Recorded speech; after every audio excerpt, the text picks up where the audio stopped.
এই কথা বলে আমার বক্তব্য শেষ করছি। জয় বাংলা, জয় বঙ্গবন্ধু।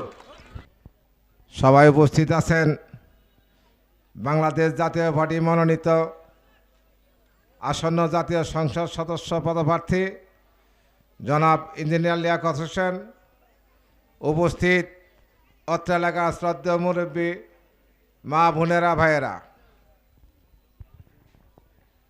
আমি আপনাদের অতি পরিচিত মানুষ। এলাকায় বহুবার আমি আসছি। আমি কিছু কথা বলতে চাই। এই চর অঞ্চলে অতীতে কোনো এমপি হয়েছে? হয় নাই। তাহলে আপনাদের ধন পায়া ধন কেন হারান? ওই এলাকায় 3-4টা প্রার্থী আছে, একই এলাকায় 3টা প্রার্থী, স্বতন্ত্র প্রার্থী, তারপরে আপনার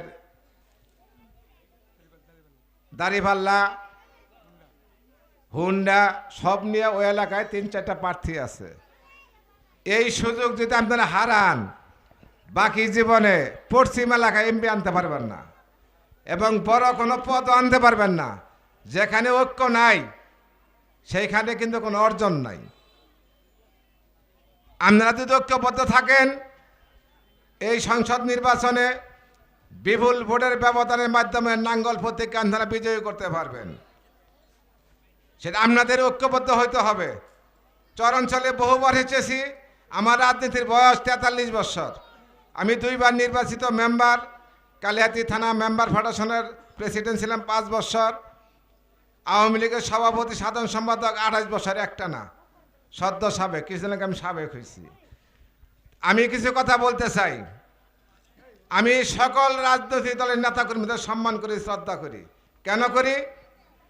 তারা সকলেই দেশের জন্য, দেশের মানুষের জন্য কাজ করেন। যারা দুষ্ট প্রকৃতির, তাদের দ্বারা মানুষ লাঞ্ছিত হয়, অপমানিত হয় এবং বিপদগ্রস্ত হয়। এই সংখ্যা কিন্তু খুবই কম। লিয়াকত ইঞ্জিনিয়ার সাহেবের পুরা পরিবারটাই আপনারা জানেন ভালো, শিক্ষিত পরিবার। তার শিক্ষা মেধা দিয়ে তার যে বৈধ অর্জন আছে, তার বাকি জীবনে তার 2 পুরুষ যদি হালাল পথে চলে, খেয়ে ফুরাতে পারবে না। তার ঘুষ খাইতে হবে না, তাকে পার্সেন্টেজ খাইতে হবে না। ওই চর অঞ্চলে এমপি সাহেব এমপি হয়ে বালুর ব্যবসা শুরু করে, কে কত টাকা দিবা তাকে বালুর কাজ পাইয়ে দেয়। এই কাজটা তার করতে হবে না, এই হারাম রুজি করতে হবে না। পাশাপাশি একটা কথা আপনারা খেয়াল করেন, এই কালিহাতীতে আমরা লক্ষ্য করতেছি জয় বাংলার ব্যবসা শুরু হয়েছে। জয় বাংলার নাম বইলা, বঙ্গবন্ধুর নাম বইলা শেখ হাসিনা 14 কোটি পায়ের নিচে রাখতেছে। সে মহা দুর্নীতিবাজ। এই জয় বাংলার ব্যবসায়ী যাতে জয় বাংলার ব্যবসা না করতে পারে, আপনারা ঐক্যবদ্ধ হয়ে ইঞ্জিনিয়ার লিয়াকত সাহেবকে, এইবার সুযোগ আসছে, একটা মাত্র প্রার্থী পশ্চিম এলাকায়, আপনারা দয়া করে তাকে ভোট দেন। আমি 12 ইউনিয়নে আমি মেম্বারি কাজ পরিচালনা করেছি। আমার সময়ে 23 জন মেম্বার আসামি হয়েছিল দুর্নীতির মামলায়। আমি সেই মামলা সরাসরি মন্ত্রণালয়ে যেয়ে, জিল্লুর রহমান সাহেব ছিলেন তখন স্থানীয় সরকার মন্ত্রী, সেই মামলা আমি খারিজ করিয়েছি। আমি তখন মেম্বার সভাপতি ছিলাম। পাশাপাশি কালিহাতীতে বিএনপির অসংখ্য অগণিত ভালো নেতাকর্মী রয়েছে। আমি জানি, আমি তাদের সাথে চলি, তারা আমার সাথে চলে। কিন্তু এই যে এলাকা ভিত্তিক সব দলের মধ্যে কিছু কুচক্রী লোক আছে, আওয়ামী লীগ, বিএনপি, যত পার্টি বলেন, সেই কুচক্রী লোকেরা করে কি, কাকে হেয় প্রতিপন্ন করা যাবে তার বিরুদ্ধে থানায় যে মামলা দিতেছে, তার তালিকা দিচ্ছে। অনেকেই বাড়িঘর ছাড়া। আমরা যেহেতু একই সমাজে বসবাস করি, এই নোংরা পরিবেশ থেকে সকলকে বেরিয়ে আসতে হবে। তা না হলে এই নোংরা পরিবেশ যদি বলবৎ থাকে, ভবিষ্যতে আরো শত শত হাজার হাজার পরিবার কিন্তু ক্ষতিগ্রস্ত হবেন। এটা রাজনীতির কিন্তু নমুনা না। রাজনীতি হলো যার যার এলাকায় শান্তি প্রতিষ্ঠা করা, সবাইকে নিয়ে শান্তিতে থাকতে হবে, ব্যবসা বাণিজ্য সুন্দরভাবে করতে হবে, সকলের দ্বারা সকলের সহযোগিতা থাকতে হবে।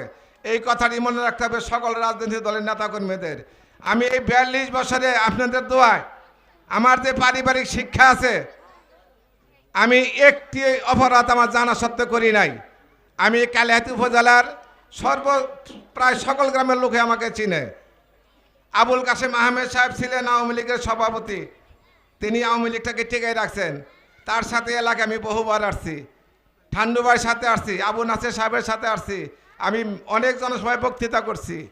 আমার কথা একটাই, দুর্নীতি। লতিফ সিদ্দিকী সাহেব নির্বাচন করতেছেন, আজ থেকে 20 বছর আগে ওনার কি ছিল আমরা সবাই জানি। উনি আওয়ামী লীগের মন্ত্রী, সবার মন্ত্রী হয়ে মিল ফ্যাক্টরি মালিক হয়েছেন, চর অঞ্চলে তিনি জায়গা জমির মালিক হয়েছেন। এই টাকার উৎস কোথায়?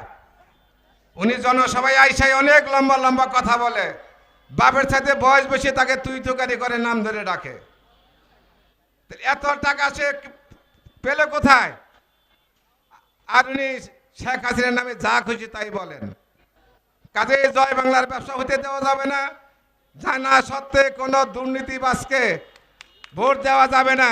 এটা যদি দেন, এটা আপনাদের নিজের পায়ে আপনারা নিজেরা কুড়াল মারলেন। আপনারা নিজের পায়ে নিজেরা কুড়াল মারলেন। আমার কথা একটাই, আপনাদের সুযোগ আসছে, এই সুযোগটা আপনারা কাজে লাগান। এই এলাকায় ভোট দিয়ে, পশ্চিম এলাকায় ভোট দিয়ে নাঙ্গলপুর থেকে বিপুল ভোটে বিজয় করেন। এতে আপনাদের দুর্নীতিমুক্ত, ঘুষমুক্ত এমপি পাবেন। আপনি ওদিকে তাকান কেন? ওটা একটা দলের মিছিল যাচ্ছে, ওনাদের যাইতে দেন। ওনারা ওনাদের ভোট চাবে, আজকে তো শেষ মিছিল সম্ভবত। আমার কথা হলো, এই সুযোগটা পায়াদন হারায়েন না। পায়াদন যারা হারায় তাদের মতো বোকা লোক আর পৃথিবীতে নাই। আজকে থেকেই আপনারা পশ্চিম এলাকায় প্রত্যেকটা ঘরে ঘরে যে ভোট চান মা বোনের কাছে, বিশেষ করে দেওপুর গ্রাম একটা বিশাল গ্রাম, এই গ্রামের লোকজন আপনার টিম গঠন করে করে আজকে থেকে রাত দিন 24 ঘন্টা করেন। 12 তারিখের নির্বাচন, ইনশাল্লাহ আপনারা নাঙ্গলকে বিপুল ভোটের ব্যবধানে বিজয়ী করে এই এলাকায় এমপি প্রতিষ্ঠা করবেন। আমি আশাবাদী আপনাদের কাছে। এই কথা বলে আমার বক্তব্য শেষ করছি। জয় বাংলা, জয় বঙ্গবন্ধু। আমার নির্বাচনী সভার শেষ দিন, শুধু নির্বাচনী সভার শেষ দিন না, এই নির্বাচনের জন্য আমার জীবনের শেষ বক্তব্য। হয়তো বক্তব্য দিব, কিন্তু নির্বাচন যেহেতু আর করব না, নিজের নির্বাচনের জন্য আর এইভাবে সভা করা হবে না।